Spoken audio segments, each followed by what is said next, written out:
follow is a presentation of MRE Uno, Division 1.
Well, it seems as though I should introduce this with Once Upon a Time, but ladies and gentlemen, MRE Uno is pleased to welcome you to the first game of the first tournament of the year 2026 here in Division 1. Fairytale February is upon us. We begin our journey in the Storybook 64, as today we bring you coverage of Captain versus Luke. A little international flair as Latvia takes on England in the Dream region.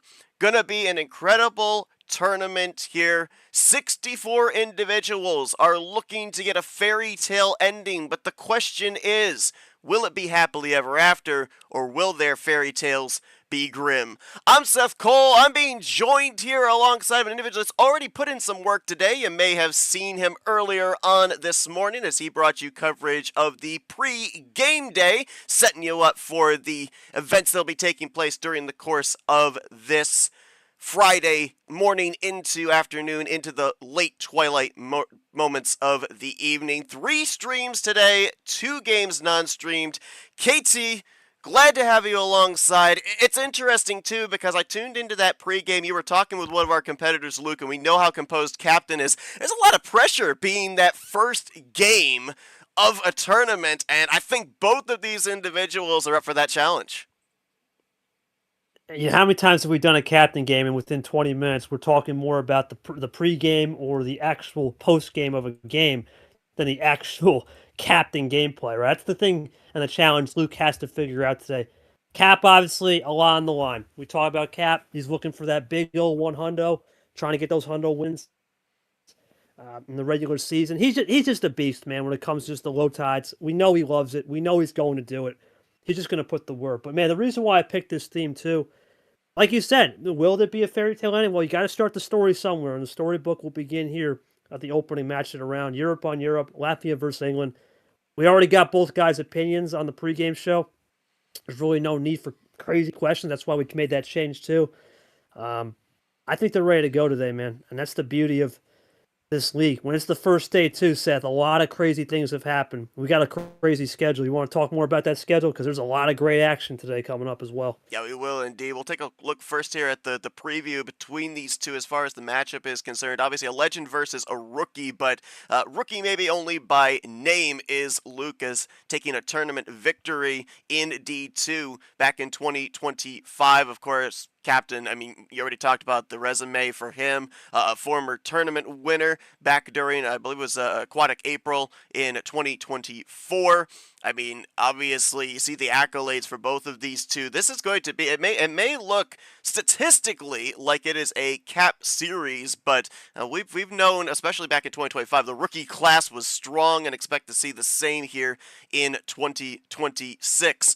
You mentioned about that bracket here. Here's a look at who's going to be taking on who here in this round of 64. We kick things off looking in the night region. One of the games that will not be streamed today that will be occurring, Cody Lamas going to be taking on Andreas Allen. That'll be occurring at 1 o'clock later on this afternoon. Moving over here, you see Yoshi going to be taking on Pikachu. That is going to be one of our two stream games here today. That'll be happening at 2 o'clock, so just a little in the early afternoon. And then tonight will be the final of our stream games as Lara will be taking on James Ellison.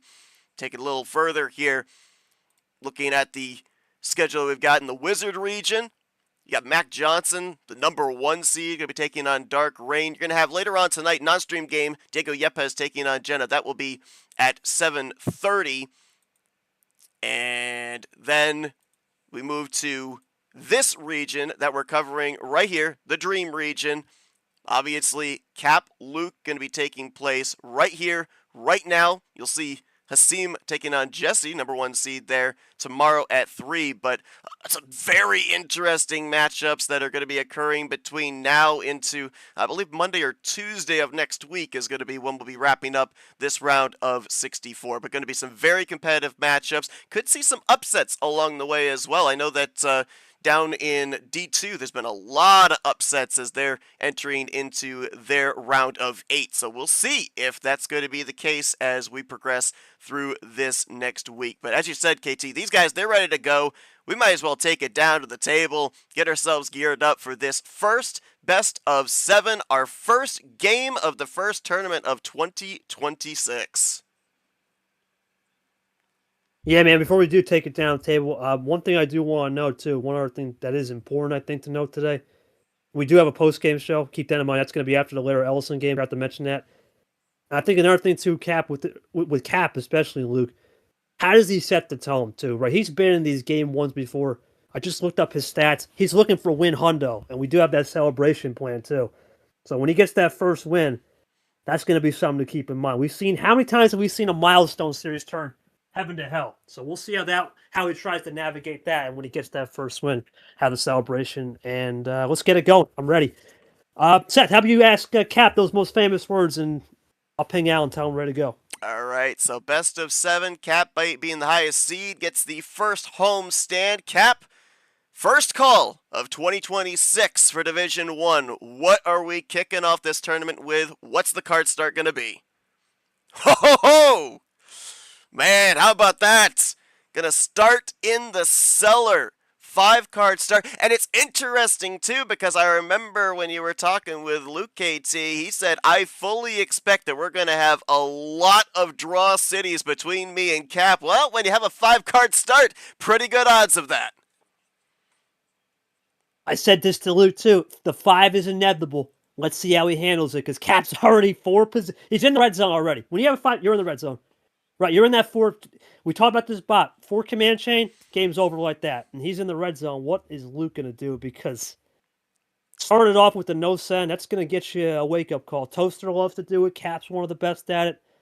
Now Luke will try to adapt and adjust here. Here comes Luke looking to tie the game or maybe take the lead. He's got, and there we go. There's Oh, that first draw.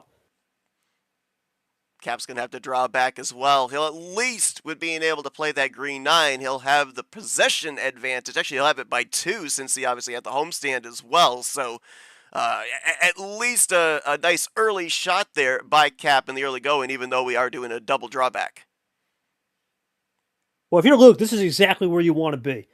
You don't want Cap running and getting an early 1-0. It just takes the momentum sales out. How many times has Cap done that? He's done that to Ashley as Luke goes for a +2. Good save there on Caesar Chomik. By the way, new cards. Shout out Lamas, shout out Zach. Of course, with the thumbnails and the cards with the graphics team. As Cap going to do a skip draw, that could give Luke the opportunity to switch over to new color. I think he's thinking about that right now. But that's going to be the key, Seth, right?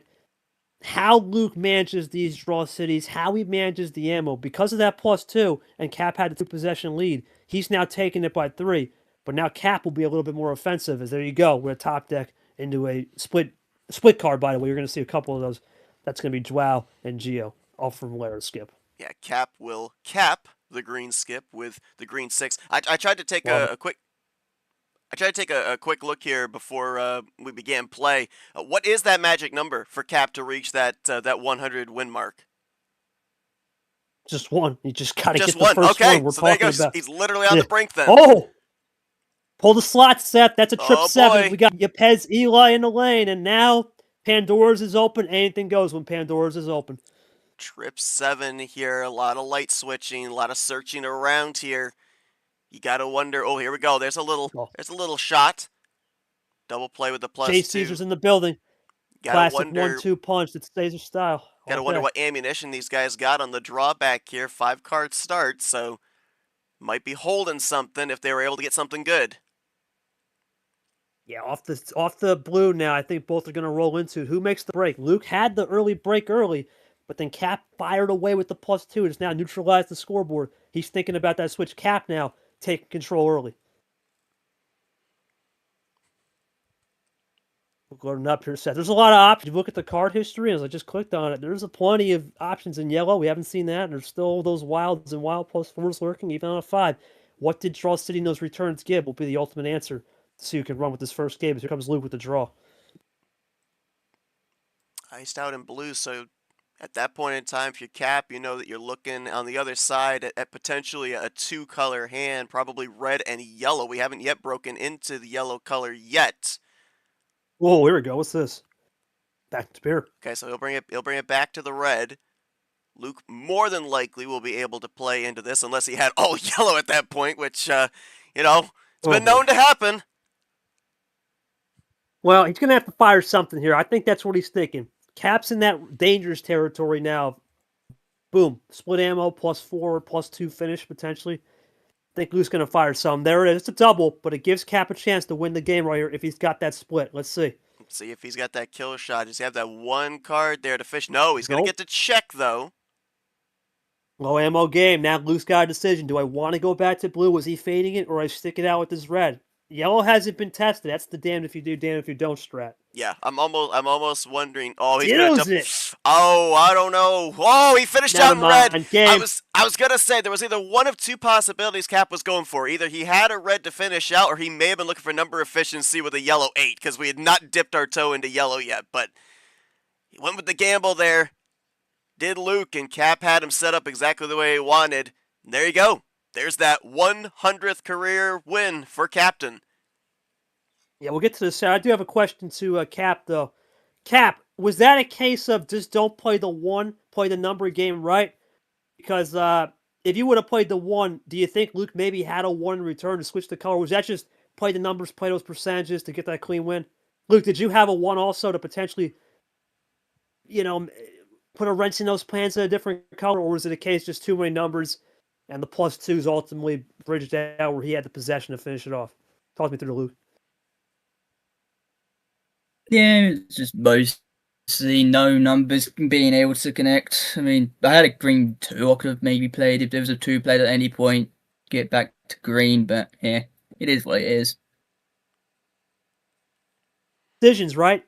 We talk about it all the time as interesting. So that's a longer cap game than usual, Seth. It's not that 30 seconds. So we can live with that, right? Yeah, I mean, especially with 5 card start as well. Yeah, normally we end up seeing the 5 card starts. We see very lengthy drawbacks and sometimes get into the double digits in terms of minutes. So yeah, reasonable and just a little over 4 minutes there for a 5 card start and cap involved. I'm gonna let Cap answer that. I'm gonna give him a little ceremony. Seth, read off what he says. Says had a pretty bad hand, but the numbers and colors align perfectly for me this game, and that's an interesting thing too, because I know I keep going back to, but obviously you try and glean information off of the players. When you were talking with Luke during the pregame, he said just take what the cards give me. You look at the history of that matchup, there was only one reverse, one skip, and 1+2 each played in that. Not a whole lot of ammo to be able to work with. You gotta take the cards that fall to you and do the best you can with them. Both had to do exactly that. All right, I'm gonna go to Cap. Cap, I just want to read off the stats and ask you a question. Let's talk about your milestone 100th career regular season win. And in Cap's career, 100th career win, of course. He's now at 172 all time with the regular season record. And then, of course, 177. Unfortunately, we don't talk about that Super League experience. He's got a 57.89 win percentage, 19.9 series career record, of course, in the regular season. 5 Sweet 16s, 4 Elite 8s, a Final Four, and, of course, that medal back in Aquatic April. Average starting seeds of 22. And, of course, the finishing seed basically in mirror step as a 21.50. Cap, as always, man, I want to talk about just your career so far. Can you believe it, man? You're one of the few people in the 100 Club. Well, the few people as in the 100 Win Club and the 100 Start Club. I'm sure we're going to get the 200 Win Club, 200 Start Club real soon. But your thoughts on just what this league's meant to you, buddy. I remember the first time you came in this league, you talked about just how the impact, man, the impact and what it did. You called this a very professional league, and you guys take it seriously. What has this league meant to you, buddy? And feel free to share your thoughts before we get to the game. And, Seth, it's crazy. We have so many people in this 100 Star Club, 100 Win Club. This is only a 4-year-old league, right? We just started in year 4. It's amazing how fast the games add up. We have people like Sanford, over 300-plus starts. You don't think of it like that because you're in the moment. But when you take a really wide-scope view, you start to realize you rack up numbers fast. Yeah, it's incredible how time blows by so quickly, and how these matchups and these specific tournaments as well, how it accumulates. You mentioned only 4 years old, but let's also consider the fact that we run 5 tournaments every single season. There's the possibility that you're going to end up, if you get further on into the tournament, that you're going to be involved in best of 9s. I mean, it definitely adds up. So the fact that we end up having these accolades around this point in time now, especially with the 100 win clubs and everything, it's not really that surprising when you go back and you look at all the stats and everything. But when it comes up on you, it's like, oh, it's that time already. Yeah, man. We indeed when we talk about it too. The competition's close. We're adding best of 9s in round 2 this tournament as an experiment. Best of 11s exist. We've got a couple best of 13s in there. If you get that far, ask Vapor. It can add up quick last year. But Cap, he's had an interesting season these first 2 years in the league. He had a really damn good 24, 13 wins. Basically was going to be a regular season champion if it hadn't been for the anomaly of Ashley, really. And of course, last year he had those 6 wins all in the major tournaments, but we lost that one major in T5, so this is the only major before Super League. It makes things a little bit more intriguing. I think the pressure will be a little different too, because another thing too, Seth, we actually don't even have a fifth. The second tournament is not even a one and done. You get 3 games guaranteed. So with 3 games guaranteed and a whole different element we add to the league, there's possibility of maybe if someone like Sanford runs the table, he could have 400 starts by the end of the year. It's crazy, but that's the beauty of changing the format and also making it happen. Yeah, and I love how you have up here for everybody to see on the screen the career statistics of Captain. And one of the big things that stands out to me is that career win percentage. 57.89 there. A lot of people think, well, okay, so he's kind of batting 500. Well, let me tell you what, from personal experience, it is tough to maintain a percentage even that high. It's too damn competitive. You let's take let's take Brad or somebody like myself, right? We have a lot of medals in this league. Our win percentage is about 55, 56%. Yeah. It's too damn competitive. And Cap basically said, I actually can't believe I've been a part of this league for more than 2 years already. It's a great achievement for me to reach 100. I'm quite surprised that my win percentage is so high despite my poor last season. But I'm ready to improve. And he puts the guns up, flexes them a little bit. Yeah, I mean, that's the beauty of this league, man. We talk about it all the day and time, but if you can really maintain a 55, 56%, eventually when we start talking about Hall of Fame, when we get to that first class of the Hall of Fame, and thank you, Jay, for the there. Look at that, second highest, Wow. right? There So you I think go. only Yepez is higher, and Yepez of all active players, Yepez is at almost a 60%, right? And he's been boom or bust in Super League. So there's multiple ways to skin the cat in this league. It's either damn you got a really good win percentage, or damn you can get medals, or damn you can. It's the beauty of it. It's so competitive, and for our boy Luke, that was just game one of many, right? And for Cap, he's a seasoned pro. He's got 177 now, 100. Well, soon to be over 180 starts after this game, but after this series potentially, he's a seasoned pro, and everybody in this dang league can slice it up. So, congrats, Cap, and I'm just gonna do one last thing, buddy. I'm just gonna put welcome aboard. All right, and there we go. A little fun there. Welcome to the 100 Win Club, buddy. Congratulations, my friend, and we'll keep it rolling, Seth. So for that, we'll see what Cap's got as an encore because we kind of flooded the chat. And now he's done 5. Cody Smart, by the way, that's the template you use for the post. Make sure you take care of that, buddy. And when we get to the news post, you take care of those. He's the 100 star clubs. But Seth, do the honors. Ask Cap that famous question, and we'll be ready to go. Yeah, well, he's got the momentum train rolling. As we saw, he's flexing the guns there. Up 1-0. He gets this next homestand. Obviously, no 5 Cap, but where are we going here for the second game of this series? We're keeping it in the low tier. We're only going to go up 1. Going to start it out here with 6. So Cap says, hey, that low card start worked out for me the first time. Let's try it again. Well, I mean, that's kind of what I was saying to Luke in the pregame show. You be prepared with Cap on a 5 to 8, right? So with the 5 to 8 card start, you have to think, if you're Luke, you got to get this in the draw. So you do not want Cap right here. And we talk about it. He gets up 2-0, the momentum is going to absolutely flow. You cannot have, and that's a great, if you're Cap, that's the start you need as long as he finishes it off. There it is. Wow. Half his hand gone right there in one turn. Yep. That's Cap, man. And Yepez said it, welcome to D1. Well, that's Cap's style. He's such, and Myth has that similar style too. Fast 6 to 8 cards. You're just going to continue to ground and pound here, but at a certain point, if Cap can finish it off now, we're talking a different ballgame. He's 2 away already. That's this crazy. is going to be interesting. See if he has a path to maybe have an immaculate hand here. 6 cards drawn and 6 cards played. Typo? We might have a swap over here into red. Yes, we do. No. Yeah, a light switch. Good switch. And yeah, you know why? Because Cap. Dang good switch. Because you know what? Cap drew on or he played that red reverse. He might be juiced, and that's ISO. That's pure ISO. Let's get this in draw city. But that's the last thing you want. You do not want a top deck. You do not want that. So something I want to ask you of what went on there at the beginning of this hand when we saw that Trips play with the reverse by Cap. Let's say that he didn't have a path to be able to close it out without drawing a card. Would that have been, since he already has the home field advantage, opening up a gap at least possession-wise to put the pressure on Luke in the early going? You're right. You're absolutely on the money. It's psychological. You see that scoreboard? You're up 5 possessions. Get him desperate, right? And now, the thing I will say, though, it's a little bit different type of desperation when it's lower cards. Because you feel like every card is in the red zone. The game can end at any moment. If it's 12 cards start, 14, you got some time, right? Realistically, you have some time.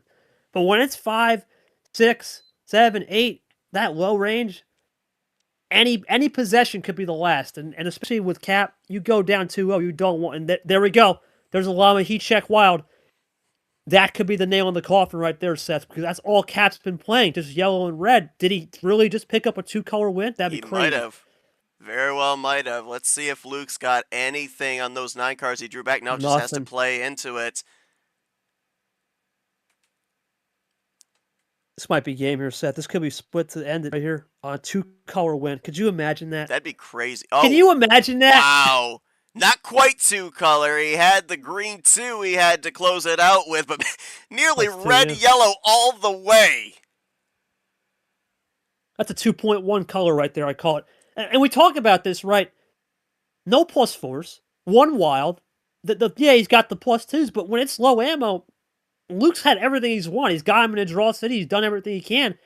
It's just when it's 5, 8 cards, these are the kind of plan A games can happen. And I guess the only question I had, Luke, could you have saved maybe something, maybe a +4 or something at the start you were holding off, or was that just rinse and repeat game 1?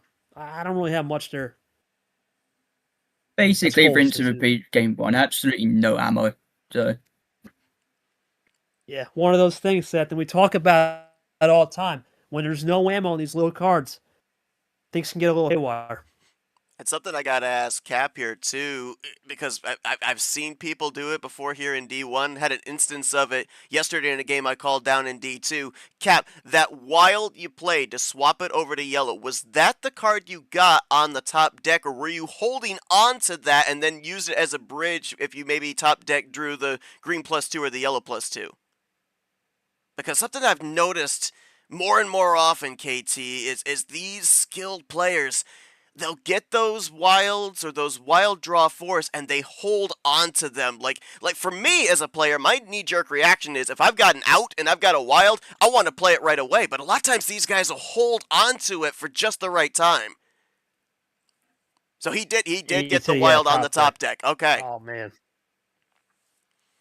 And yeah, that's the thing too. Not to take away from the skill of the player, but you know, when you have the low card starts, a lot of times you're already planning you're going to go into draw city, and you're relying on the luck for the top deck to get that card that you need, and he was able to do so. Cap, green +2 at the start. You topped up yellow +2 for the connector to win it. Did you have one of those off-chain hands where you just need to connect that yellow +2 to get to the green +2 with the wild? A little friendly roll, I guess you call it. Is that maybe what the mindset was on that +2 combo to finish it off?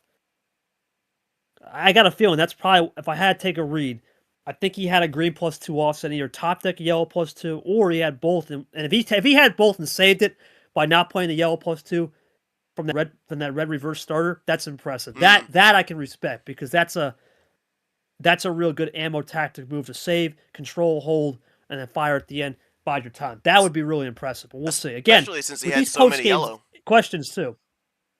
And with these post-game questions, you don't know who's telling the truth. I've learned over time. You don't know who's telling the truth.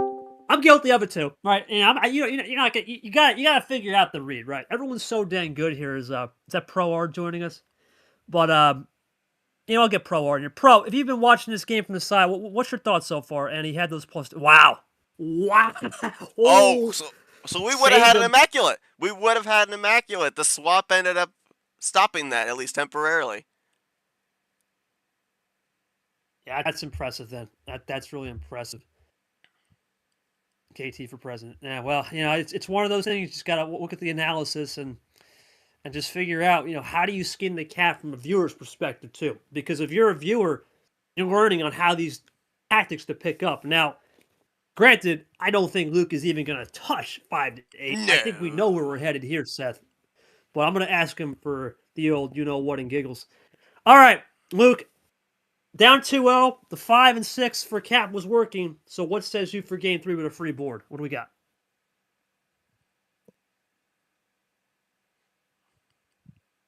Okay. Yeah, upper tier set, I like it. I like that a lot. You got to change it. Where you can't just... What's the word? You can't just stay the status quo. And, it's funny. I was thinking about this, too, leading up to the game as we get a lane to start. I thought about this, too, Seth. Cap did something last year against hockey where he went with 15 cards and wanted to try something new, and it didn't work. So now he's going back to those basics. You wonder if you're Luke. I said it too. If you go too high, as we get ditto lane. If you go too high, that could really jolt the bot, and it could also jolt the opponent. Be like, dang, I'm over high with this ammo. Give me some more. So you got to be tricky you got to be careful and tricky with the card starts sometimes, and just don't go too crazy. I like this mid-tier start from Luke. Upper mid, don't go to that 15 where it's a bad pocket option. Yeah, I mean, you mentioned about, Cap going outside of his comfort zone to try something new, and it didn't pay off. We obviously prefaced before this game that Luke is a former tournament winner from Division Two. Now, I don't know exactly as far as the background what his comfort is in terms of card start, but I would have to assume that more than likely it is in that upper mid-tier range like we saw him here with this 11 card start. Go with what you know, right? Like put yourself in the That's comfort zone. great, though. Don't do something different, because then everything that you basically have worked on in terms of strategy and everything, it's entirely different. You got to change it up. And then a lot of times you'd be prone to make mistakes. Yeah, again, though, it's funny. I was just about to say before you were talking, you made a great point. Don't stray away from the comfort until it's a desperate situation. Still 2-0, still got time. Yeah. I was just about to say this is almost a rinse and repeat. Another early draw city. Who does this benefit? I'm not sure, because now with upper tier, if you're a Cap, you're going to be more comfortable knowing that 8 cards back, we're not going to see an 8-card run. It's going to be very rare, especially since Luke has barely got any typo again. Let me make sure.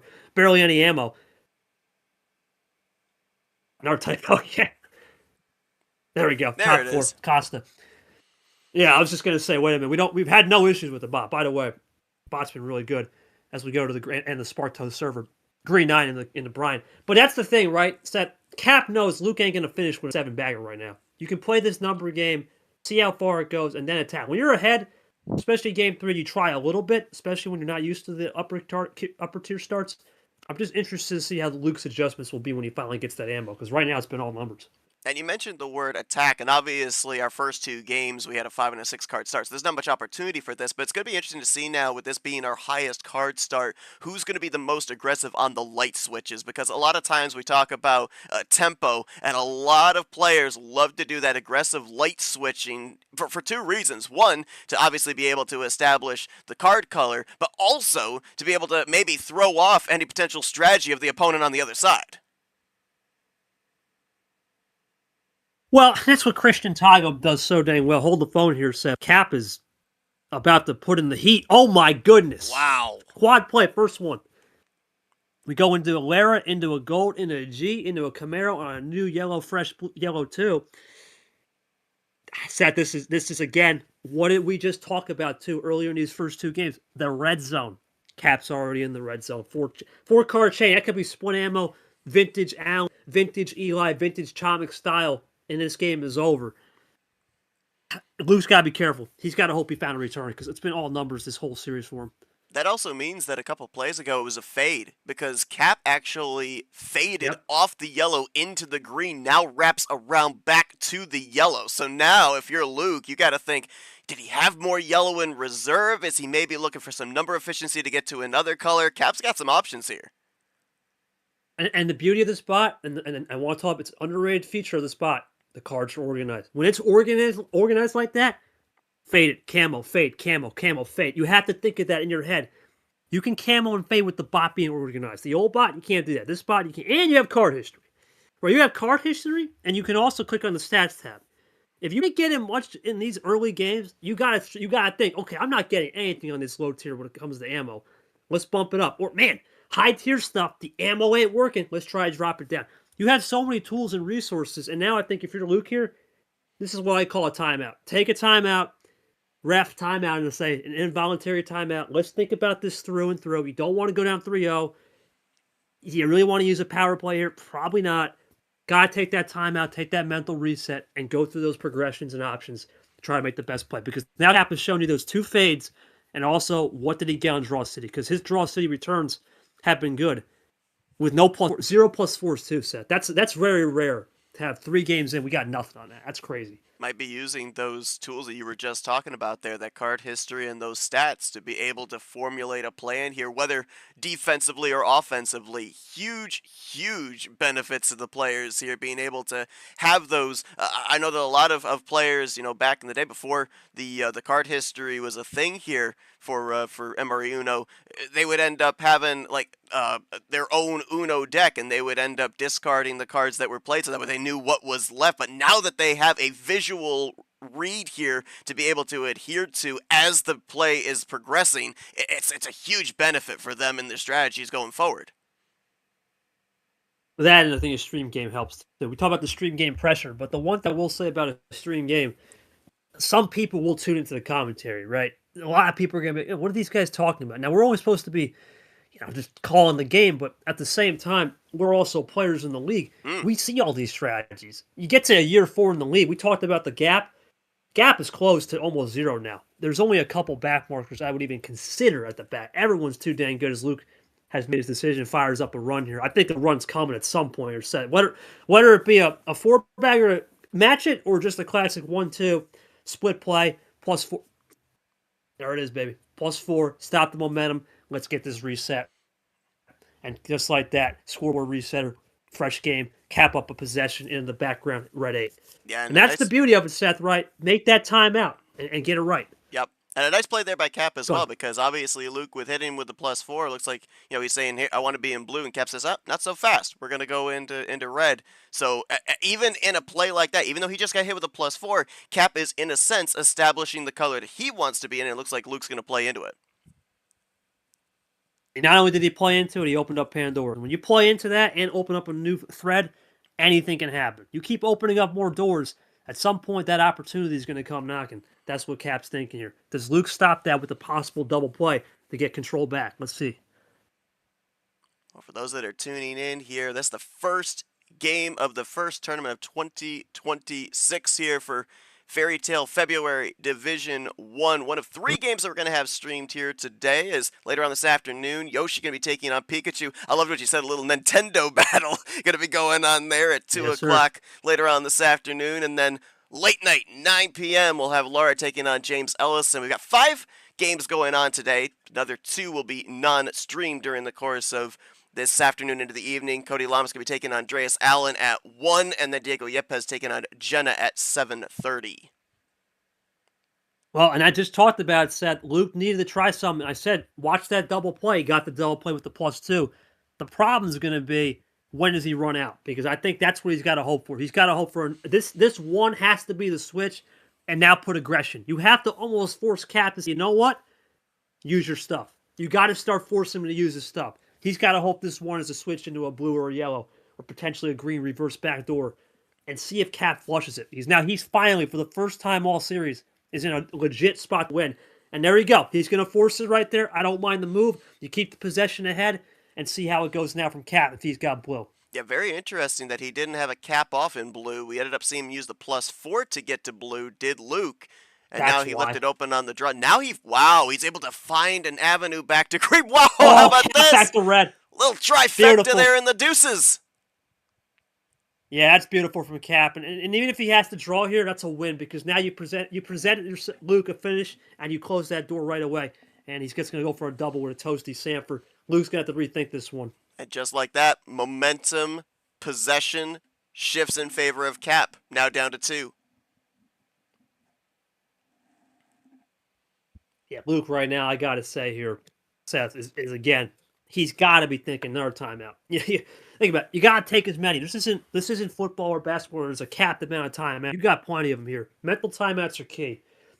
There's no problem with taking one, because at the end of the day, you don't want to go home this early, because you talk about the wait time. You don't want to go home thinking, I left this on a table. I left that on a table. You got to go in there and think, okay, if I leave a +4 on the table, you'll be kicking yourself for till March. So you got to take your time here. Think about what Cap can do, because he's been shown two card finishes to end it right here in the past. In those first two games, he's been able to do that. And you mentioned there as well, we documented it numerous times last year. With those +2s, with those +4s in this type of situation, they can be huge in terms of a defensive play, but we've seen so many times the person that plays that +2 or that +4, they get bit on the return, the cards that are given to the other side. So there's a lot of considerations that Luke has to have here. Obviously, not wanting to go down 0-3, especially this is first homestand of the series. We'll have to see what he does here. I mean, I would assume that he's got something he can play. We would have probably seen an immediate draw Yeah. if that wasn't the case. The question is he considering just continuing to run in red? Colors. Is he considering a light switch? Because if I'm not mistaken, correct me if I'm wrong. I think it was back in the first game. It was this same type of scenario where Cap was down to 2 cards. We were in red. Luke played into it, and then Cap had the finish in red. Yeah, that he now has, because that's the thing, right? And it's the beauty of this game set. Psychology, we talk about it all the time. When you see that happen to you, you have to now think, am I overanalyzing the situation? Is he bluffing me? Is he camoing this look? It's the beauty of Uno, because people don't realize when you see one thing, psychology is going to tell you, oh man, it's going to happen again. Or maybe it won't happen again. It's that angel devil on your right and left shoulder. Nah, there's no way. Now it might. So you have to really use the card history, because we have enough of card history, especially with every color being used, and time it out. The problem is though, Seth, there's been no ammo the whole game for Luke, right? He has not had much ammo. Yeah. He's only played 27 cards. It's not a lot. And so that makes it harder to make decisions, because you don't have enough of a get up to speed, a warm-up lap per se, to really feel it out. We still haven't found that for Luke. Cap warmed up. He's already about lapping the track right now, and he's looking really good, close to the castle in the old Fairytale February. But Luke, he's barely even got out of the castle, warmed up the engine. So we'll see what he's got in store here for sure. As we're waiting to see what Luke's going to do here, I want to touch on, you mentioned it, in terms of the experience level here in D1. Even with these rookies that came up from D2, there really is no gap. And I said it before when we were looking at the career accolades of these two. Yes, Luke is listed in the rookie class, but rookie is just a word.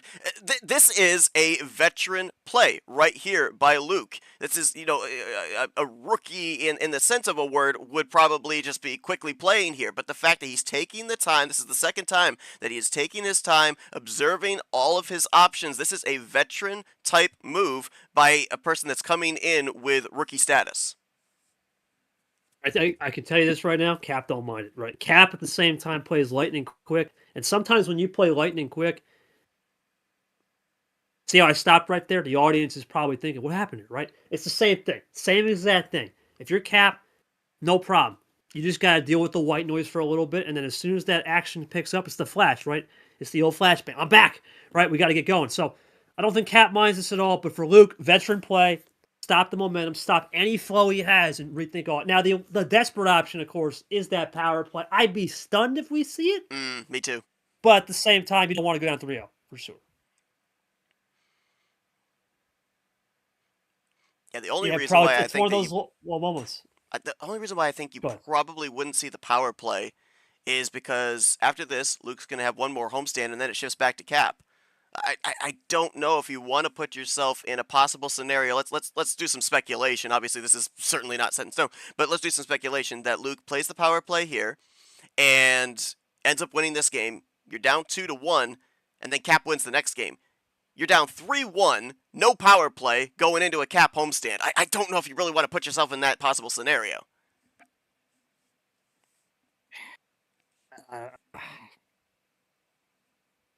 Yeah, that would be I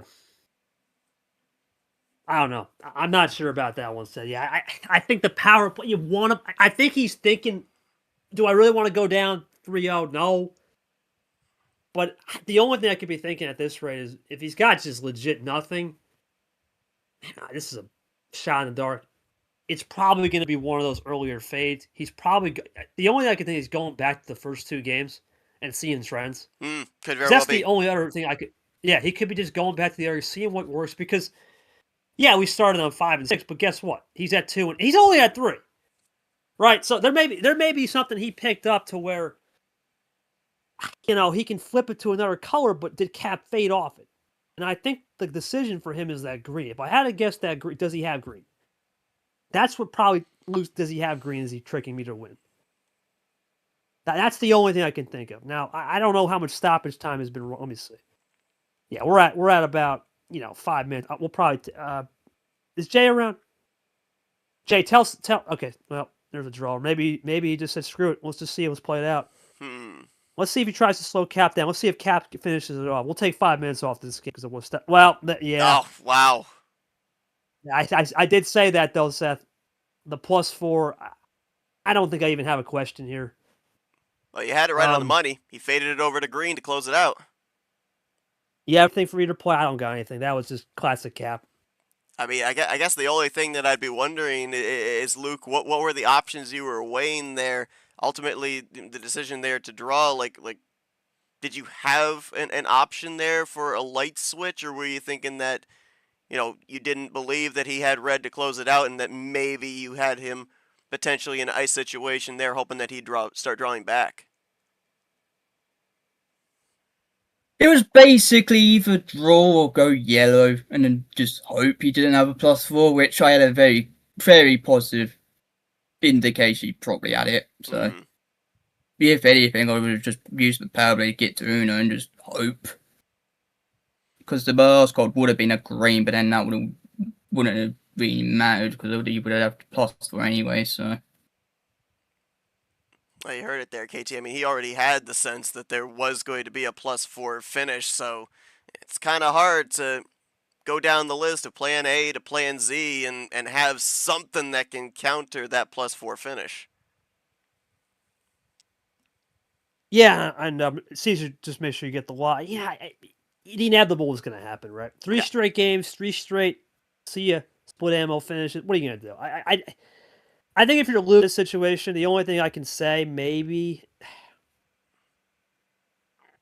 he did everything right. I think pushing the pace was right. I said push it because you know what? You might get that switch. Ultimately, Luke just needed 1G2.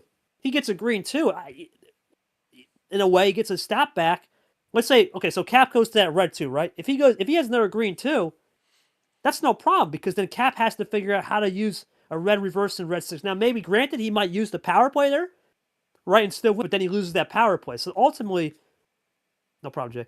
Not having that double green 2 cost Luke at least a little bit chance to stall it, but Cap has just been running. There's nothing really to say. He's running and gunning, to say the least, right now. Well, he got his 100th career win with his first victory of this series, and he now sits at match point here.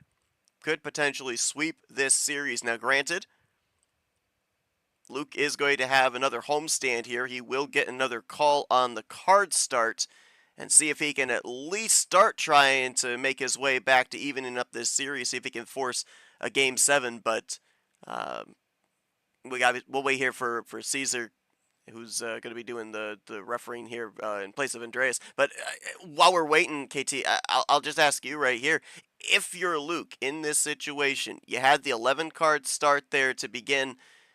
We're going to kind of assume that's the comfort zone. You also mentioned about going outside the comfort zone when desperation sets in. Is this the time where we maybe end up seeing potentially a full send here by Luke? He's still got the power play available, so he still has options with that. Yeah. Do we see him go outside the comfort zone, or does he still stay with what he knows since this series isn't over? We've been privy to reverse sweeps before here in the past. It's not completely Captain Series yet. Anything can happen from Game 4 to potentially Game 7. Where do you think the mentality needs to be for Luke here down 3-0? Now you got to try things, and we can actually get going because remember, it's just Caesar's going to do the log. Cap Alan is still around, but okay. I don't know, man. Try something. I'd be stunned if this ain't no full sender. He's got to try something now because the poor guy is just the sad part is you really can't even blame him because when you pick 5 to 8, we talked about there's no bot in the world that can predict a low ammo game and just get the right numbers or a +2 to 3. You don't need much ammo to win 5 to 8. Now that last game he had a +2. He had some reverse skip meta. Ultimately, it was just a game of Cap just had a little bit good return maybe, and he just was able to play the patient game. I think here you got to try something different. A sender or something upper has to be the plan. And, let's go ask him that question. Caesar's fine. He's just going to do the log at the end, but go ahead and ask him that question. All right. Well, Luke, it's going to be your second homestand here. Got to get one back. What are we doing here for Game 4? And I think you're exactly right, KT. I think it's the search for ammo, right? Yeah, okay. We're not going to go quite full send. We'll go one under here with a double OG, but yeah, I think that right now it's the quest for ammunition, something to be able to chain stuff together, because looking at the statistics and everything, it looks fairly even amongst the two in terms of ammunition, but in terms of the situations of where that ammunition has occurred, it definitely has been a bit of a tough task for Luke. Well, it's just situational awareness as we go from Ridley to Thunder. I think it's just going to be a good experience train. He's getting, again, Cap, so many dang looks in the game. There's a reason why he's a 100-time winner, right, in this league, in the regular season. He's got almost 200 career starts in the regular season, let alone his career. He's one of the best to ever do it in this league in terms of just his legendary status. And Luke is getting a nice lesson of, hey, whatever happens here, now you're not expecting to win. You're down 3-0. Go out there, try to get a win, start that fire. It only takes one spark. We have seen reverse sweeps, as you said, but his goal is just one game at a time and just get one on the board. The power play situation be damned, because they both have one. So maybe try to prevent him from using it. Even if you have to burn it, at least you get the win on the board and learn. As you can see, another classic 1-2 Caesar style punch. The question is that a Caesar style punch because that's the only ammo he's got? Or has he got a nice hand here where he can actually play a little bit more creative? As Cap, no time wasted, Seth, opening up that box in the lane 7 to blue. Yeah, you got to wonder, to the point you just made right there, with that +2 this early on in the going of a double OG start. Is that a little too soon to be using ammunition like that, or is it kind of similar to what we saw Cap do in the lower card stars the first 2 games, try and build that bit of a cushion there? You know, obviously a little bit more to work with when you have a 4-card separation as opposed to a 2-card separation. Look at that. We went from the slot machines to a 4 of a kind to 7s. Oh, Man, wow. how about that? Double Eli to close it from Cap. Now, we talked about this bot too. It likes to give a lot of the same numbers. It's very weird with that. The problem here is, Luke, how do you fade this now? And that's a great fade. There you go, yes. I think this might be the first hand. I think this is the first hand, Luke, where he can finally get creative. The last 3 hands, he hasn't been able to get creative. This is the first hand I think he finally can be creative and live with the result. Whereas Cap now, he's going to have to try to go back to maybe red on ISO, as we got one of those duo cards from Ellison and M. Yeah, get creative and get a little bit comfortable as well. You know, we're seeing a little bit more rapid style play out of Luke here, so it looks like initially off the return on the initial draw, there's a little bit more ammo for him to be able to work with here. So that call there to go to the upper tier, as you said, maybe a little bit outside the comfort zone, it looks like, at least for the moment, it is paying off. Yeah, 6-4-2, Taco into Rogers into Camaro. You know, I like what we're seeing here, though, from Luke right here, Seth, because he hasn't had the creativity, and finally he gets to express his creativity a little bit with the cards. But there always comes a point where Cap could just fire away and play that patient game and finish it. Now, if you're Luke here, you're hoping he plays the right numbers so you can switch it. You've got to try to get aggressive. Cap now is trying to think, how do I steal momentum back? I can either really mess with him and do a switch because I'm up 3-0, or think about a setup with a power play if I can get down to that red zone. That's what he's going through the options right here. Let's see. Let's see what he does here with Luke iced out, currently in yellow. We've seen situations, too, where players will find themselves iced out in the same color at the same time, so Cap may end up doing a fade off to another color that'll help both of them out. Yeah, I'm thinking this could be one of that infamous timeout moment. This is a holy moly. My. I was going to say, we may have a possession shift. How about a 12-bagger? Well, not a 12-bag, 4-bagger with a +12. But yeah, that's a no comeback. Now it's, you know what Cap's saying? House money. I've been getting these returns all day. I'm banking on that +12. Use your +4. Go ahead and use it. Right? That he's basically putting the ball in his court, saying, "Go ahead and use your ammo. Make it a neutral game." They both had a good hand here, and when they both have a good hand here, something's got to give on this return. What's the ROI going to be? That's going to be the bottom line for Luke. What is his ROI? Here's the thing, too. We've seen Cap be able to do the split ammo before. He's down to 5. We call that the red zone. Is this potentially Captain making Luke think, hey, I might have a finish to the end here. You might want to consider using that power play defensively. That'd be a bold call, especially at 5. I think if this was at 3, yeah, but 5, I think he's got some. There's got to be something in the old locker right there, because Cap's smart too. there's no +2 coming in blue. He just used both of them. And if Luke goes to, let's say, green, right, wants to do it because he has that +2, he can just reverse skip mode and finish it home, right, with a power play. I'm not sure what he got on that +12, but if I had to guess, it's one of the rare instances, again, probably the third timeout he's used this series where he's got to take a timeout because at this rate, it's win or go home, and Cap just threw the ultimate run. We hadn't seen a move like that all game from him. So that makes things a little bit more tricky for Luke to dissect, for sure. Yeah, huge shot there for Captain. Trying to close out this series, sweep it 4-0. Luke got some decisions to make here. I mean, we saw him the initial start of this fourth game. Had the ammunition, as you said, was able to get creative. Got to wonder what cards he was able to get on this drawback of +12. We'll see if maybe he can get creative again here to try and at least see if he can even it back up or at least draw Cap away from where he currently sits. While we wait, Seth, you might as well go over that upcoming schedule and take a little bit of a break there. Let's do it. Yeah, this is going to be the first of 3 streamed games today, the first of 5 games that are actually going to be played on this Friday. Next time that you'll be seeing us here on MRE Uno's YouTube channel will be at 2 o'clock. Yoshi going to be taking on Pikachu. Late night action with Laura and James Ellison at 9 p.m. Eastern. The other 2 games will be non-streamed. Going to be taking place today, 1 o'clock. Cody Lamas taking on Andreas Allen. And then tonight at 7:30, Diego Yepes going to be taking on Jenna as we kick off this 2026 Fairytale February, the Storybook 64.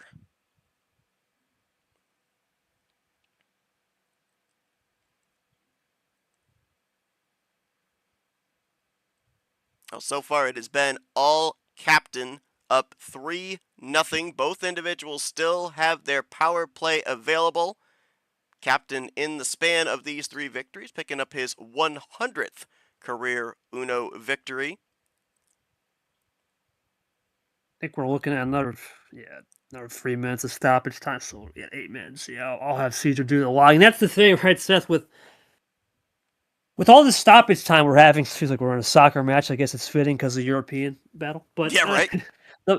Stoppage time. But the point is, with all that stoppage time, Cap, I don't think minds this because he just had a moment where he was waiting for 5 minutes in that last game and he was unfazed. And I know Cap, man. You know, you look at his quotes sometimes. Luke will make the play. Trust the flow of life.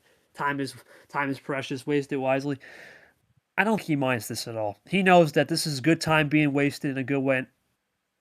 There we go. So there's the +4. Yep. And now, Seth, the question becomes, is there the plus?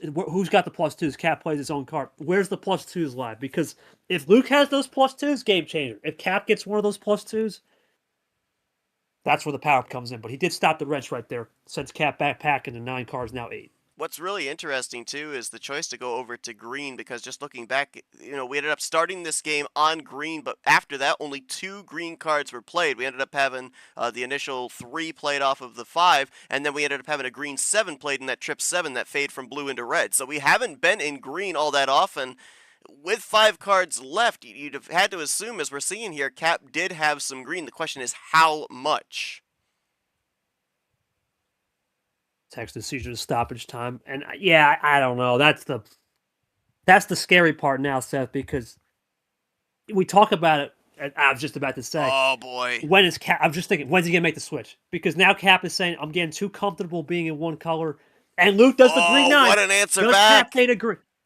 Great, that's great. And we talked about that last game. He had one more green too. The double numbers is basically your equivalent of a mini power play. Yes. You know, if you can get it right, you can stick it to him. But the problem is, if you play another number and he switches back, you know how much ammo you could give him the momentum. So it's a seesaw effect. What does he do here? And again, I think this is going to be a case of, do I have 0? Because that's really the only number you could really say, okay, there's only 4 of them, and with all of them still in play, you have a better chance than, let's say, playing a 1 when there's so many in play. So he's got to look at that CH2, see what the right move is. But good stop from Luke. Now Cap, who's been really good on Draw City all day. Well, I'll see if you can get a good return. So now the roles are reversed. Before it was Luke making sure that he didn't play a card or a number that Cap could switch off of. Now the roles are reversed. Now Luke's got to make sure he keeps it. If he does keep it in green, that he doesn't give Cap that out for a light switch. Yeah, that's the tricky portion, man. That's the tricky portion of this game. If you play let's say a green 2, or a green 7, or a green 6, whatever, are you sure he doesn't have that answer he needs to finish it off? Because that's really it. It appears that both guys are comfortable with the fact that there's no green +2s in their arsenal. As oh, never mind. Now I'm typing. But that's something to keep in mind, that they're both I guess trying to fade and maybe wait for that green +2. I don't know. There's a lot of analysis we've done. Now we've been through this third timeout cycle, fourth timeout cycle. You start to wonder, is he just trying to protect numbers, play keep away? Is he looking for an orange draw city? There's so many things going through Luke's mind. Whereas Happy can just be comfortable and basically let the opponent do the talking. He doesn't mind with the 6 possession gap. So it's a different mentality when you're up versus you're down, for sure. Well, as I looked back, we did run in yellow for a little bit. And we obviously saw Cap make the fade into yellow before Luke had the answer back and brought us back to green. I almost wonder if maybe Luke's going back, looking at the card history there. Yeah, I'm almost wondering. This is interesting. I almost wonder if Luke has green, but he's willing to go into this draw city to make sure that he doesn't play that wrong number for Cap to be able to fade it back to yellow. It's a smart move. But also that means, but it could also mean, does he have anything? Does he have any response? If he has no response, then at the same time, we're playing draw city and who's going to favor him. I don't know. That's the thing. I think for Luke, he knows he's got 25 cards, right? The new rules, you can go to 25 cards. So he's got 8 more draws in the tank. And at a certain point, you're probably looking for a +2. Some type of +2 connector to really reset the scoreboard. Because if he can get that on those green +2s or the remaining red or yellow +2, I think he would pull the trigger. Because at that point, what's left on the ammo? So that's the thing I'm thinking he's going through. He doesn't want to play a number to get the switch and just try to force this game into a really long game that Cap has never been to, which is an endurance battle. I don't think Cap's ever... I haven't seen Cap play many 20-minute games ever. So maybe that's the strategy. Just drain him out, try to get that mentality. But Cap is a cold stone guy. He's not going to flinch for too long, for sure. Oh, we saw them go into that draw city there. Little pause in the action, so you got to wonder what that last top deck draw was for Luke. Was it the card that he needed? Is he maybe formulating some kind of a plan, some kind of a chain now based off of what he got? Or is he maybe considering running this draw city a little bit longer? As you said, can get to the maximum of 25 cards. Right now he'd be sitting at, what, about another 6 potential drawbacks should he want them. Yeah, I just told the ref, I just watched that. We've had some situations in the past, but I don't think Luke's the kind of guy to put us in that situation. And I really think he's just waiting for some type of connector. Jay, if you're around, that's a potential comeback note at 20 cards. Because you're going to be doing the log with all the stoppage time we've had. But I think really it comes down to Seth. It's going to come down to is that's the exact wrong thing if you're Luke. You did not want to see that. No, you did not want you wanted that card. +2. You didn't want him to have it. Now the scoreboard. Now this is turning into an absolute grudge fest of he's down 11 possessions, man. What's out there? Because now Cap has forced you to play, right? And that's the problem because of that +2. We're back to square one. Yeah. Back to square one. So he had the card, but he didn't want Cap to have one either. So they split him up. But now Cap said, you know what? We're done with these games. I gotta go. Let's get this show on the road. So Cap is starting to feel the effects a little bit of the game's drawn out. Let's roll it. And I think this might be a trend going forward here. 25. think you're gonna see a lot of light switching and kind of trying to feel each other out. What's the dominant color on the other side? What's that color I need to stay away from?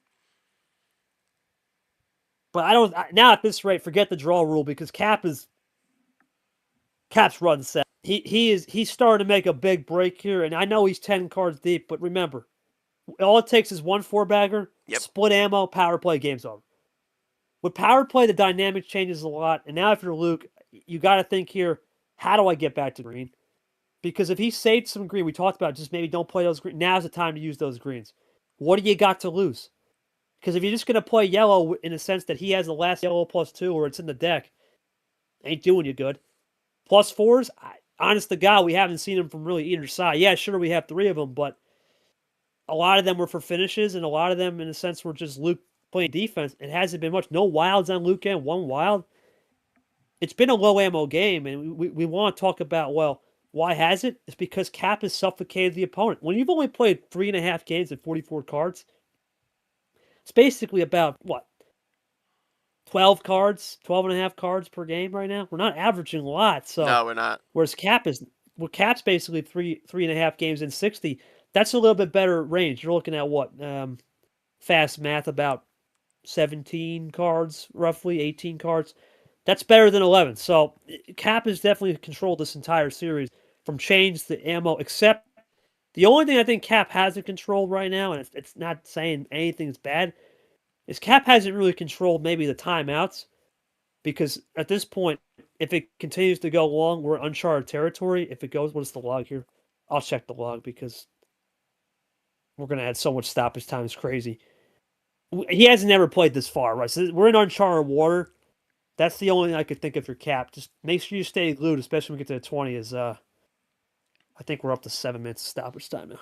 Yeah, you've been on point with a lot of your reads, KT, and I want to go back to when you were just mentioning there about the possibility of a 4-bagger. Let's not forget, Cap faded off into the yellow before it was brought back to green.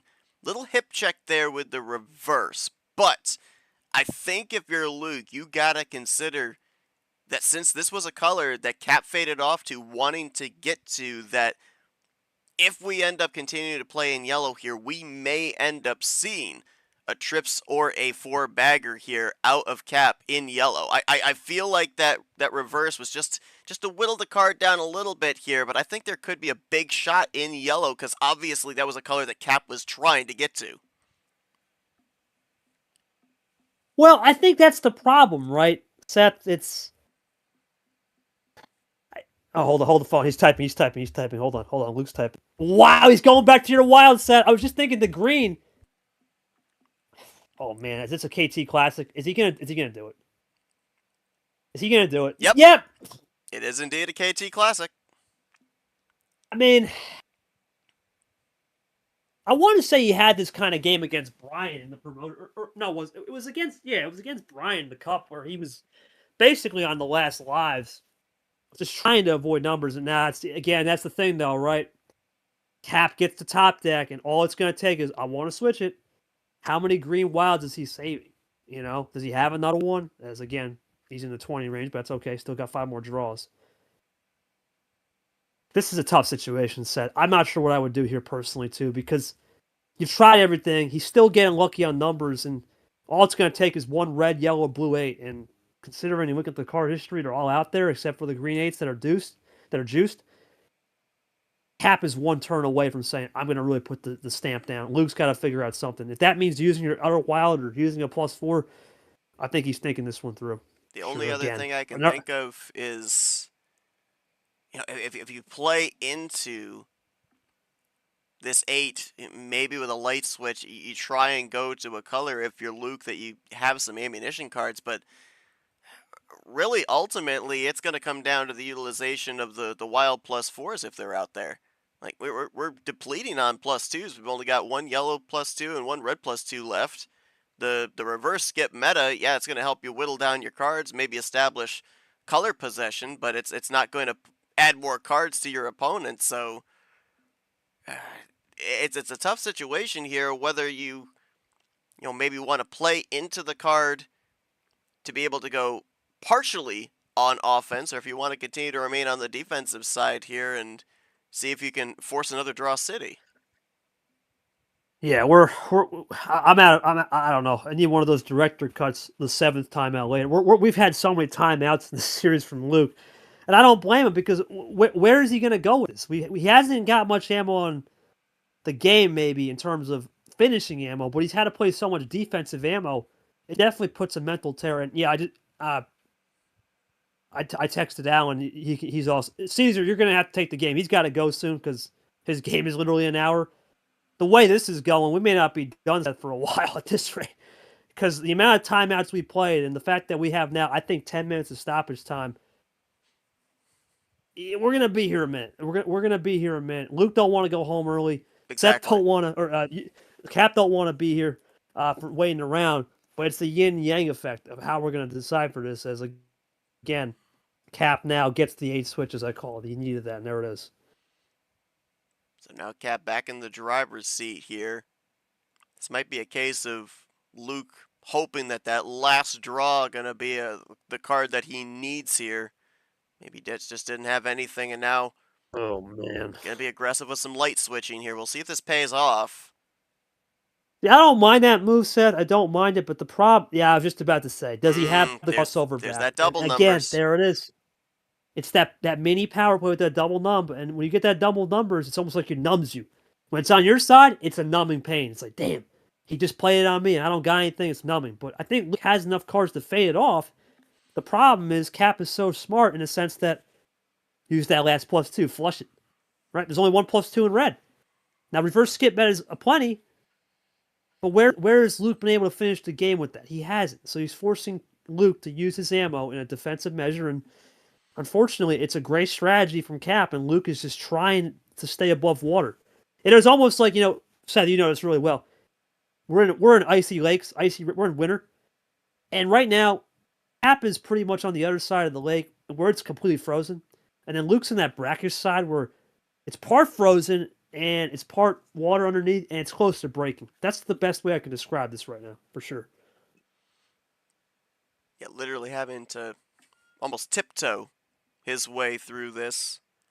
As he sits at 20 cards, Cap's finally gotten it back to single digits with the playing of that red 8. And again, we talk about there's not a whole lot of ammunition out there, really outside of the +4s, but you mentioned it's heavy opportunity in that reverse skip meta. And you gotta wonder, even if there's what, 2, 3, 4 reverse skips in Cap's hands, I mean, just that one wrong move and he can pull the trigger. Yeah, I don't know, man. Cap in single digits is a sight, right? And that's the thing, is when Cap is in the single digits, you just wonder when he can break out a 4-card run and split it with a power play or split ammo the game. I just don't know what to say, man. This is treading lightly for Luke right now. Cap is he's living high on the hog, as they say. Everything is working for him. Everything that he's tried, everything that he's done, he's coming to this game prepared, especially on his beloved 5 through 7 card starts. And now he gets one on an upper tier, and really, it's just momentum. It's just, when's the floodgate going to open? Here comes Luke. If he's got it, he's going to play it at this rate. As we are now, I don't even know, 17 minutes of stoppage time this series. There you go. Crazy. There you go. Yep. Going back Called to it again. Again, I don't really disagree with the move. You gotta try something. You have five draws to play with. You have to try, and I think he's now banking on all those +4s are at the back of the deck. That's all I can think of. Well, you're doing two things. You're doing that, but I think also what you're doing is you're trying to break any potential chain on the other side. You add in those 1, 2, 3, depending on how long we spend in the draw city, you're adding in those extra cards to Cap's hand, and all of a sudden, the plan that he had completely changes because you got to account for those new cards that are being added in. Yeah, I don't even want to think about the prospect of who would this benefit in a I don't know. When was the last time Cap ever had a game with a reshuffle or got this low? That I don't remember. So that's the other thing. We don't know. We're in uncharted territory. Luke only got one more draw left, though, so I don't know, man. He's only got one more draw. He can play it. He can play the draw right here, and then he's got to play a card. But you wonder at this rate, does he have a double number? Man, we really evolved the league to where someone's watching on their PS5 now. I have never heard of that one. Wow, wow. Okay, then. That's impressive. Anyway, back to the game. Uh I don't know, Seth. I don't really know. The only thing I can really think about this, if you're Luke, now you're at 25 card. You got one more draw in you. Do you bank on that? The last 10 cards being the +4s and wilds? I'm not sure. Uh, it's a very conservative strategy. I get why he's doing it. He's trying to get Cap to basically go through so many plans through Z. He's basically having Cap go through plan A to Z and hope he has to restart the alphabet. I just don't know if it's going to be a situation where. Here's the other thing too. We've I seen him don't know. twice I'm at a use loss. the wild, the regular wild, to bring it back to green. The first time that we saw him take a timeout and kind of, observe his options was back near the end of, I think it was I want to say it was game 2, where he told us he had the sense, he had the feeling there was a +4 on the other side to finish the game out. We've still got 3 +4s out there. Granted, there is still 27 cards left in the deck, so we could end up having 1, 2, or all 3 of them in there. But I almost wonder, based off of what we've had for these couple of draw cities, if Luke has gotten nothing in terms of +4s, and he's feeling that at least a few of them are over on the other side. And that might be why we're having this lengthy period of time of him considering as well, kind of wondering, where is an opportunity for me to force Cap to not be able to have these light switches, not be able to have these fades, not be able to have these wraparounds, and force him to play the ammunition +4s. Well, now we're at 20 minutes of stoppage time, right? I'm texting Caesar now that he's. Where's that one thing? The old narrator kind of died, and we had to get a new one. That's kind of how it is with the refs right now, because Caesar's got to keep on track of this. But honest to God, I don't blame. If this was 3-0, right, and we're just doing this every turn, it's a little weird. But the fact of the matter, he's doing this on strategic pause. He's only doing this when we get to that cut line, when we get to a situation where potentially the game could be in balance. Now, I'm interested on if he just says, you know what, screw it, let's just take that last straw. Okay, so he will, and hopes he gets the +4. Yeah, because that's it. That's all I can think of. There's nothing else to do. Well, he is going to have to play now, here. Now he's going to have to play. Now I see him using that +4.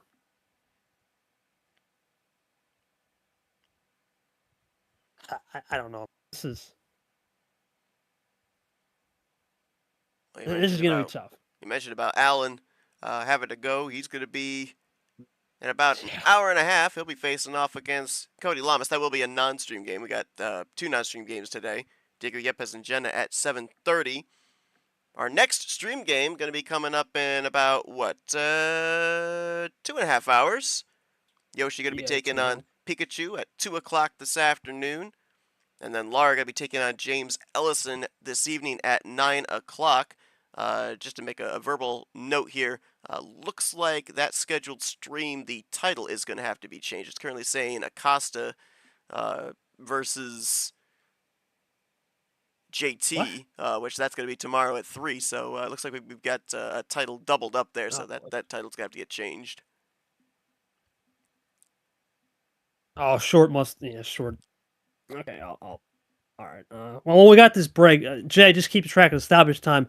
Yeah, Luke's got to play a card. The question is, what cards he's going to play something. Yeah. Just don't know what he's going to do, man. I just don't know where he could go with this. If he's exhausted all the wilds now, he's been using wild defense out of the wilds too. But where the heck do you go with this?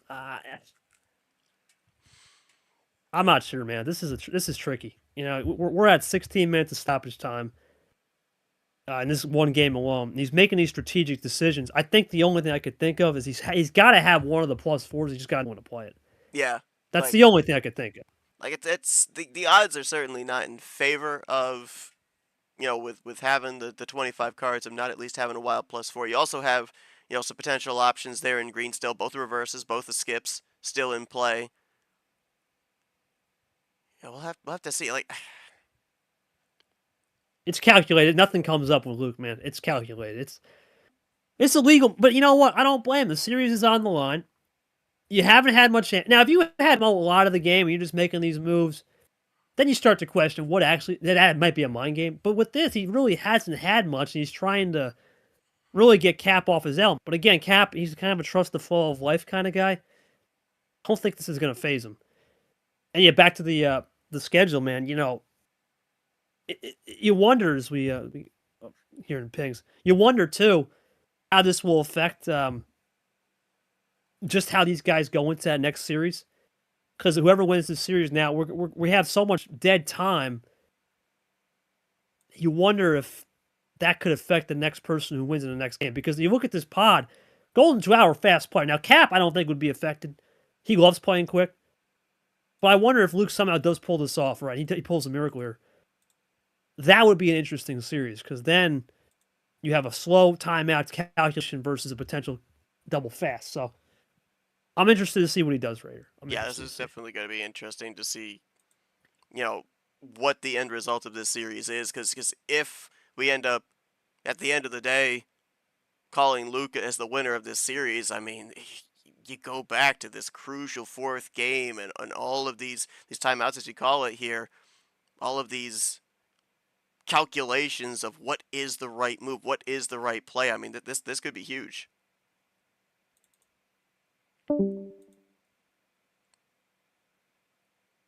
That wasn't Luke. Okay, there's someone lead. That was never mind. No, we're good. But yeah, I don't know, man. You know, it's I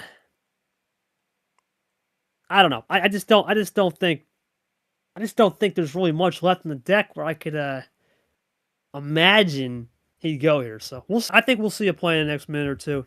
He's just trying to think, okay, if there's anything out there, if I use this +4 or whatever ammo he's got, how will this affect basically Cap on the back end? That's all I can really think of. Because otherwise, this timeout's a little interesting to say the least. What game was it, Seth? I'll fix that. What is it? The Acosta JT needs to be Laura Ellison at 9. At 9 tonight. I see. Okay. That is weird. I don't know why. Okay, I'll fix that. No problem. Of course, you would have seen this earlier on today when KT was having that pre-game day podcast highlighting everything that's going to be taking place. Shout out to Short, got me that graphic. So we were talking about it verbally, but here you go visually. The schedule that's going to be coming up today here in Storybook 64. 3 games that are going to be occurring streamed, including this one. And then the one at 2 o'clock and 9 o'clock, respectively. Over on the other side, the 2 games that are going to be happening off stream, as we've got a play here from Luke, so we'll bring it back to the main table here, and it will be running in green, and an immediate light switch by Cap finds the number that he needs, brings it over to red. So here we go. Now it gets really interesting, because consider this fact, KT. We've already had twice where we've ended up having Cap iced out in green via the wild. There's still 2 more wilds out there. I wouldn't. That'd be a fool's play. I think Luke can roll a little bit now. He can roll because Cap's now at 15. You're not gonna get a 15 bagger, so he's got a little bit of room to run. I think when he gets down to maybe about 7 cards, maybe you start to see a little bit more of a pace differential. But now he can roll a little bit, because if you want to do that green wild thing, that old sacrifice strat I call the KT Classic, because I've done that before and I've seen people do it. You gotta know what you're doing on that. You can't just use it now and then the inevitable happens where he picks up the +4s. But the +4s either hiding in one deck or they're at the bottom. And we've seen when they're hiding at the bottom, that will make the game really fun, because then you have to know how to use your +2s, because there is +2s there. But if you're Luke, you're in a comfortable spot right now, a little bit comfortable, because he's so far back. We're not even in single-digit territory yet. I think you just play this one clean. And if you have a +4, maybe use it to get it off his game when we get to those single digits. So that's probably what the common denominator is for Luke. And you can see him starting to run right here. He's starting to pick it up.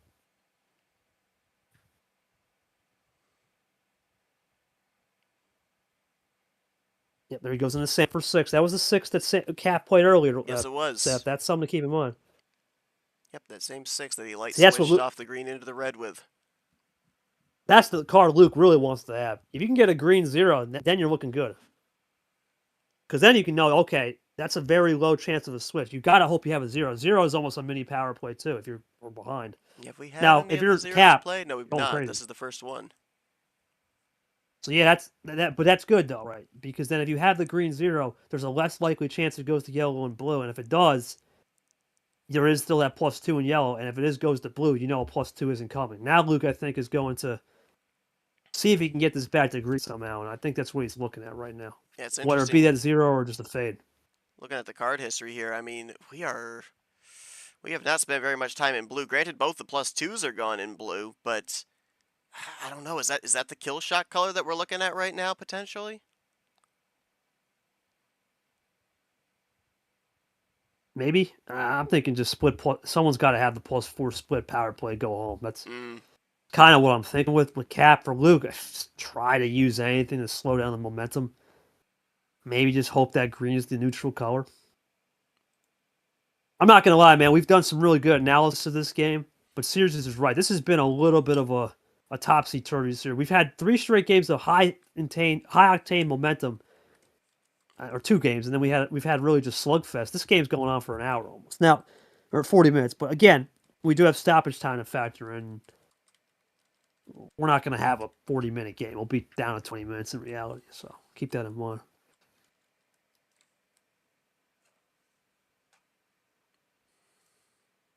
Back to you, Seth. So we'll see what Luke's going to do here. If you're just joining us currently, Cap up 3-0 on Luke, basically at match point. Both players still have their power play available here. Winner will move on to the round of 32. We'll have this round of 64 more than likely wrapped up into the early portions of next week to establish the 32 individuals that will be moving on in the respective regions. We'll be getting underway in a little bit under an hour and a half with our second streamed game of the day, as Yoshi will be taking on Pikachu. And then our final streamed game of the evening going to be at 9 o'clock tonight. Lara going to be taking on James Ellison. Not that far away here from another game getting underway. It will be non-streamed though. Cody Lama's taking on Andreas Allen. And then Diego Yepes and Jenna going to be facing off against each other. My notes said 7:30, but looks like it's going to be 8 o'clock tonight. Oh, that's a great point. What did I just say, Seth? Try to get it back to green. There it is. He made the move. He's going for the break. He's going to try to play ISO ball again. Rainbow skips. I don't think I've ever seen that before. Skittles skips, man. That's crazy. Wild berry. Anyway, what does he finish it off with? Looking for that potential quintuple. Let's see. And this definitely he's playing ISO. He's playing ISO ball. Try to get the green. Let's see what he does with the finish. By the way, Jay, I just DM'd you the stoppage time. He's going to draw it, so he's just trying to once again play this game of we're going to really play this back. But does Cap have a skip though? Yep. And he goes into the KT Blue Wild, and that's a recipe for not what you need, right, Seth? Because Luke was playing that Green Wild game. One of them left. You don't got many options now. Now you just got to go. Now if you're Luke, you pretty much exhausted every option. You got to go now.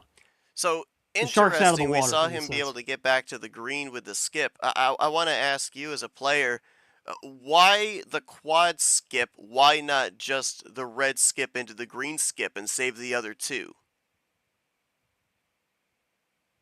That's a good point.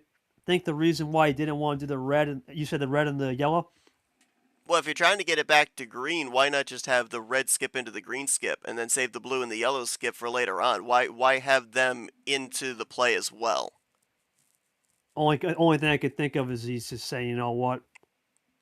I'm just trying to get Cap on the scoreboard. That's the only psychologically he's trying to say, okay, Cap, I'm going to use this 4-bagger. In reality, it's a 3-turn play. I want to see how you do it. I think that's all I can think of. Only other thing is maybe there's reverse skip meta that isn't there. He's only got the skips. There's no reverses to connect. you're right. I probably would have did the same thing, but realistically, I would have finished it off with a number. Because you gotta try. At this point, a lot of the numbers are being choked up in red and green. Your only chance is if it goes to blue, and now he's forced it to blue and cap situation. I'm not sure where the ammo is going to be because there's no +2s. We don't have the reverses, or we don't have the skips anymore in this color. All our reverses. So if you're Luke, do you think here at this rate, do you play some numbers? Do you try to play numbers? Do you tiptoe around it? I don't know, man. This is definitely going to be an interesting Probably have juxtaposition to. for sure. I mean, blue we haven't spent very long in. We know that really in terms of any type of action cards, there's 2 blue reverses out there. And I know, again, all this is hypothetical, it's all theoretical, but, going back to that quad play with the skips, think about a situation here. Let's say that Luke has both of the green skips. If you had held on to that second blue skip with Cap playing that wild there into blue, then you would have had the blue skip to get back to the green skip and ice him out in green again. So I know hindsight's 2020, and again, the scenario may not actually be there, but kind of going back to that, you kind of wonder if that might be a move that may end up coming back to haunt Luke. Yeah, now, if you're Luke, you just got to run these numbers and hope he falls in the wrong trap and basically play ISO. Because you have to basically play ISO and hope there's a green out there. That's all I can really think of. All right, he's going to go for the 3. Yeah, we might be in blue for a while. There's not been very many blue cards played prior to us getting that swap over into the colors, so we may be running quite a bunch of numbers here in blue. It's all going to depend on who's going to have that initial break, and there you go. We're going to break out of it into yellow. Well, that's the +2 we were talking about. Who's got the last +2 in yellow? Is that exactly what Luke needs to?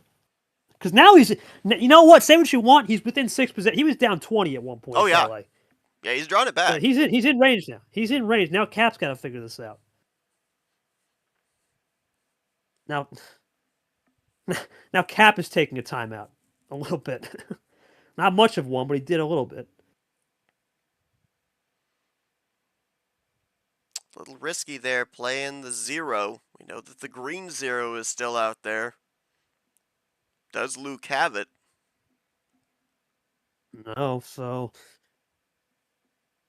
I don't know, man. Where do you go from here now? Because again, the +4s, yeah, they're still out there. Okay, Luke's put in a hell of a performance with the Whoa. Yeah, that's from downtown, man. I think at this point you had to see it coming. The amount of draws, well, we'll see. I think this is a game over though because there's got to be some +4s involved here. What did we have left in yellow? I think one reverse, 1 +2. There they are. There's those 2 cards. Oh, Cap has no comeback. He never got to 20, and this is going to be a game over for Cap here, Seth. I mean, what can you say? Luke gave it probably one of the most valiant. Yeah, there it is. He has them all. He's gonna run it. He's gonna fish it out in blue, I think. Oh my goodness! Double nasty Tago +4 right there. Gosh. Does he have another one? Does he have a trip +4? Does he have all 4? Does he have the remaining 3? Wow. That's wow. Now you understand why. You understand why he kept pausing the game. Oh, yeah. That's not going to be an hour series. That's not going to be an hour series. I wondered about that, because it was the same as back at that last game where it seemed like Luke had the sense that the +4 was on the other side. With how he was playing here, you almost had to wonder if he knew in the back of his mind that at least 1, maybe 2, and now as we see, all 3 of the remaining +4s were on the other side with Cap. I mean, Cap, what a win. You get the sweep. You take the brooms out, man. What were you thinking through those timeouts, man? You have to understand too. I think you're the kind of a guy, as Art always says, apex competitor. Do you expect him to take those timeouts? Because if you have all the plus, you can't blame the guy. If you're hiding, a full house, right? Or at this point, you were basically hiding a royal flush or a straight flush in poker. You're taking him to the clears. Take as much time as you can get. Thoughts on just the win, too, as well?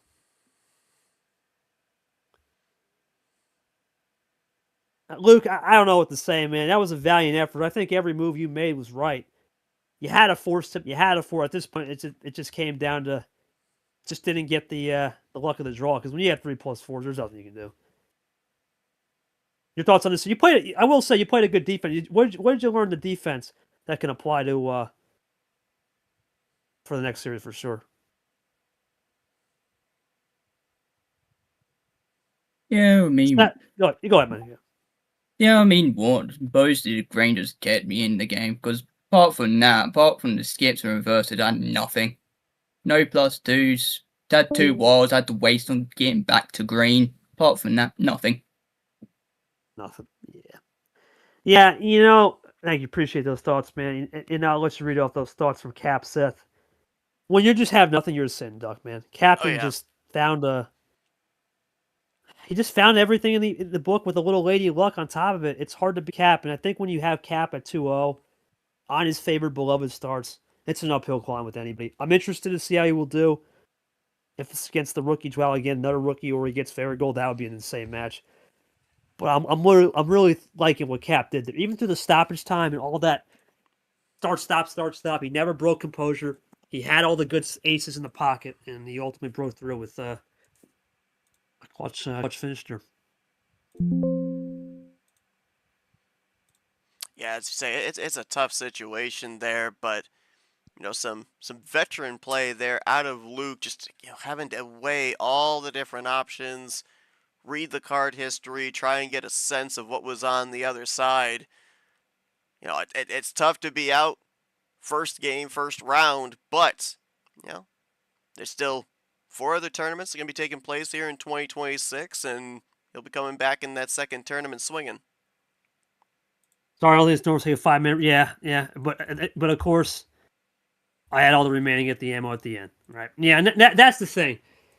I think when you have all the remaining ammo at the end, and you know it's just the inevitable, then what do you really got to say? At that point, you got those back pocket aces in the hole. Game's over, right? And I think Luke, he tried to fight. He fought valiantly, but at a certain point, it gets to a certain point where you're saying, you know what, you got to try to push the gas. I think he learned too. Now I know when to push the gas. Now I know when to take that stoppage. I think he'll be more prepared when we get to the next time we do this, Seth. But it was a valiant effort nonetheless from him. It just ultimately Cap just as usual, a little bit different type of style today. Found the ammo and found a little bit of lady luck to get the job done. Yeah, Sure. definitely did. Used all the facets, went to his comfort zone in the early going with his first 2 homestands, and then the utilization of the ammunition and the power play to cap it off there with an 8-bagger, close it out with a 4-0 game sweep. He'll now be waiting in the wings here in the Dream region. He'll await the winner of Sunday afternoon's game, Varigold and Zhao. One of those two going to be taking on Cap in the upcoming round of 32. So we'll be looking forward to seeing what that future matchup is going to be. Again, we're going to be very close to underway. We're closing in on the hour mark of seeing the 2-hour mark, I should say, of seeing our next streamed game this afternoon in the night region. Yoshi going to be taking on Pikachu. And then tonight, our final stream game, 9 o'clock Eastern.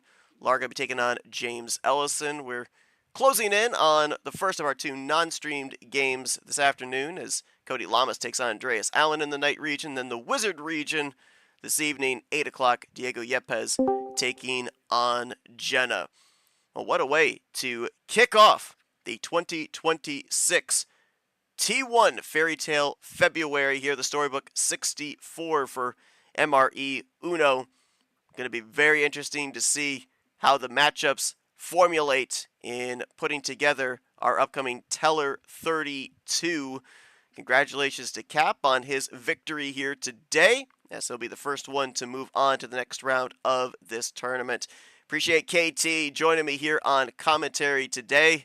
Had a packed house here with the watch party to observe this first game of the tournament. So thanks to everybody for coming out and observing, and should be setting the tone for what should be a very competitive Fairytale February here for the year 2026. But thank you all for tuning in. We'll see you guys in a little over 2 hours for the upcoming game of Yoshi versus Pikachu as we continue coverage of T1 2026 Division 1 of the MRE Uno Tournament here on YouTube.